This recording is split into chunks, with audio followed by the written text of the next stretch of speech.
ಅಜ್ಜಿ ಕತೆ ಹೇಳಜ್ಜಿ. ಹಾಯ್, ನಾನು ಮಮತಾ.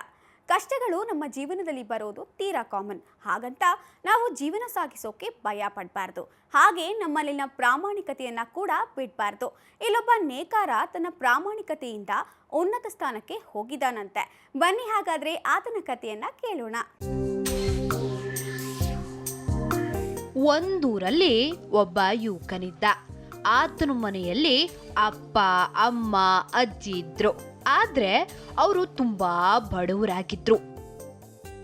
ಹೀಗಾಗಿ ಆತ ಊರನ್ನ ಬಿಟ್ಟು ಪಟ್ಟಣಕ್ಕೆ ಹೋಗಿ ಕೆಲಸ ಮಾಡೋ ಆಲೋಚನೆಯಲ್ಲಿ ಆತ ಹೊರಟ. ಪಟ್ಟಣಕ್ಕೆ ಹೋದ್ಮೇಲೆ ಆತ ಬಟ್ಟೆ ನೇಯುವವನ ಬಳಿ ಕೆಲಸಕ್ಕೆ ಸೇರ್ಕೊಂಡ. ದಿನಾ ದಿನ ಕೆಲಸ ಮಾಡ್ತಾ ಅತ್ಯುತ್ತಮವಾಗಿ ಬಟ್ಟೆ ನೇಯೋಕ್ ಶುರು ಮಾಡ್ದ.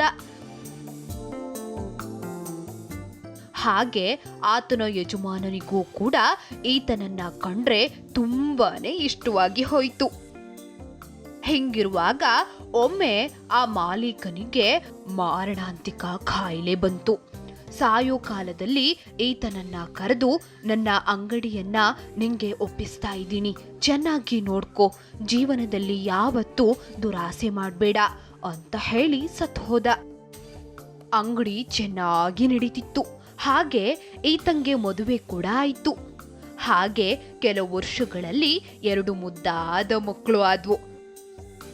ಆದ್ರೆ ಆತನ ಹಣೆ ಬರಹದಲ್ಲಿ ಏನಿತ್ತೋ ಏನೋ, ಆತಂಗೆ ತುಂಬಾನೇ ನಷ್ಟವಾಗೋಕ್ ಶುರುವಾಯ್ತು.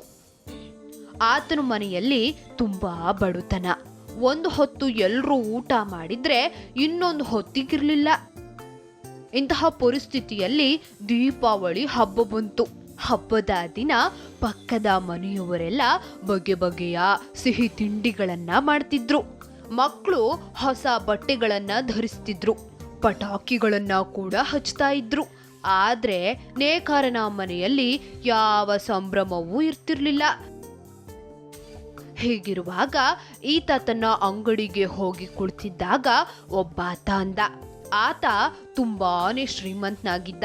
ಈತನ ಬಳಿ ಬಂದು, ನಾನು ನನ್ನ ಮನೆಯ ಆಳುಗಳಿಗೆ ಹಬ್ಬದ ಉಡುಗೊರೆ ಅಂತ ಪಂಚಿಗಳನ್ನ ಕೊಡ್ಬೇಕು ಅಂತ ಇದ್ದೀನಿ. ಹಬ್ಬದ ಹೊತ್ತಿಗೆ ನೀನು ಎಷ್ಟು ಪಂಚಿಗಳನ್ನ ಬೇಕಾದ್ರೂ ನೇಯ್ದುಕೊಡು, ನಾನು ಕೊಂಡ್ಕೊಂಡು ಹೋಗ್ತೀನಿ ಅಂತ ಹೇಳ್ದ. ಆ ಶ್ರೀಮಂತನ ಮಾತುಗಳನ್ನ ಕೇಳಿ ನೇಕಾರನ ಮುಖ ಖುಷಿಯಿಂದ ಅರಳಿ ಹೋಯ್ತು. ಅವನು ಹಗಲು ರಾತ್ರಿ ಪಂಚಿಗಳನ್ನ ನೇಯತೊಡಗ್ದ. ಹಬ್ಬದ ಹಿಂದಿನ ದಿನದ ಹೊತ್ತಿಗೆ ಒಂದು ದೊಡ್ಡ ಮೂಟೆಯಷ್ಟು ಪಂಚಿಗಳು ಸಿದ್ಧವಾದ್ವು.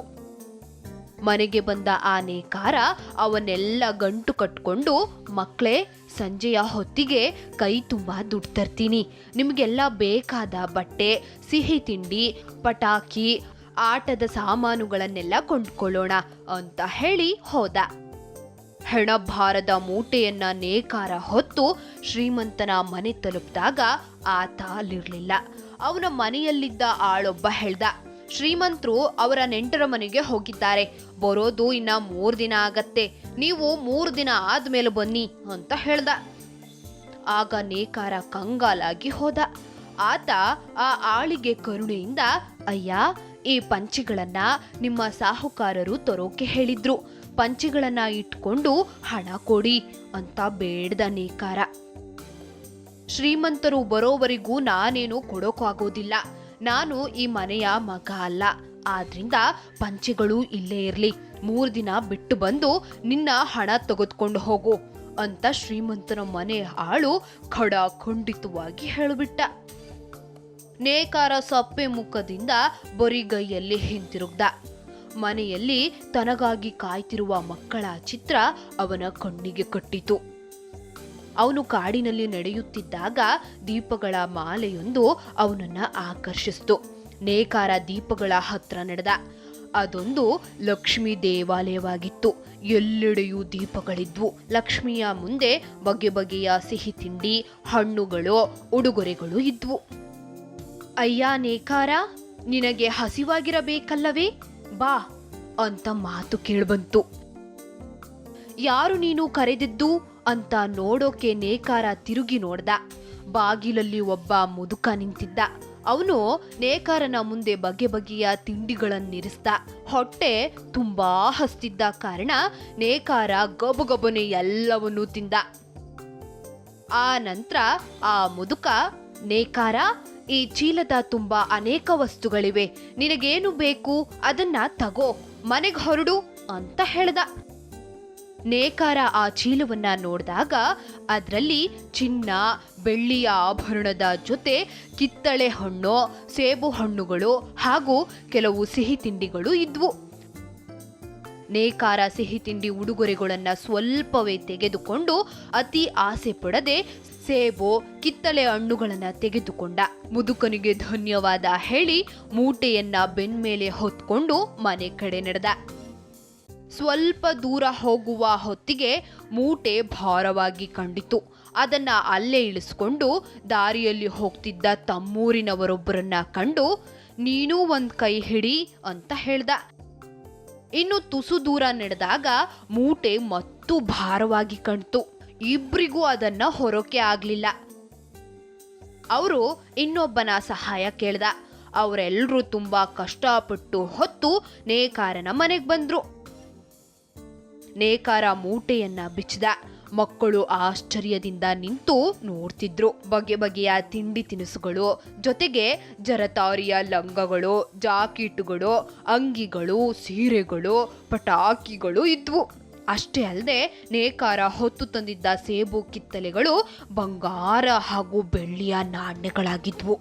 ಹಾಗೆ ಅದರಲ್ಲಿ ಒಂದು ಪತ್ರವಿತ್ತು.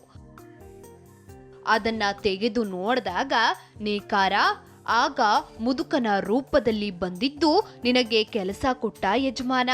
ಜೀವನದಲ್ಲಿ ಎಷ್ಟೇ ಕಷ್ಟ ಬಂದ್ರೂ ಯಾರಿಗೂ ಮೋಸವನ್ನ ಮಾಡದೆ ಬದುಕ್ತಿರೋದನ್ನ ನೋಡಿ ನಿನಗೆ ಸಹಾಯ ಮಾಡಬೇಕು ಅಂತ ಅನ್ನಿಸ್ತು. ಆದ್ರಿಂದ ಇದೊಂದು ಚಿಕ್ಕ ಸಹಾಯ ಅಂತ ಇತ್ತು ಆ ಪತ್ರದಲ್ಲಿ. ನೇಕಾರ ಅಹಂಭಾವ ಪಡಲಿಲ್ಲ. ಹೊಟ್ಟೆಗಿಲ್ಲದ ಎಷ್ಟೋ ಮಕ್ಕಳನ್ನ ಅವನು ದೀಪಾವಳಿ ಹಬ್ಬಕ್ಕೆ ಕರೆದು ಅವರಿಗೂ ಉಡುಗೊರೆಗಳನ್ನ ಕೊಟ್ಟ. ಇದ್ರಿಂದ ಅವನ ಐಶ್ವರ್ಯ ದುಪ್ಪಟ್ಟು ಆಗ್ತಾ ಹೋಯ್ತು. ಮಕ್ಕಳ, ಈ ಕಥೆಯಲ್ಲಿ ನೀತಿ ಏನ್ ತಿಳಿಯುತ್ತೆ ಅಂದ್ರೆ, ನಾವು ಅಳವಡಿಸಿಕೊಳ್ಳೋ ಪ್ರಾಮಾಣಿಕತೆ ನಮಗೆ ಯಾವತ್ತೂ ಶುಭವನ್ನೇ ಮಾಡುತ್ತದೆ. ಸತ್ಯದ ಹಾದಿ ಯಾವತ್ತೂ ಕಲ್ಲು ಮುಳ್ಳುಗಳಿಂದ ತುಂಬಿದ್ರೂ ಅದು ನಮ್ಮನ್ನ ಯಶಸ್ಸಿನ ಶಿಖರಕ್ಕೆ ಕೊಂಡೊಯ್ಯುವಲ್ಲಿ ಯಾವುದೇ ಸಂದೇಹವಿಲ್ಲ.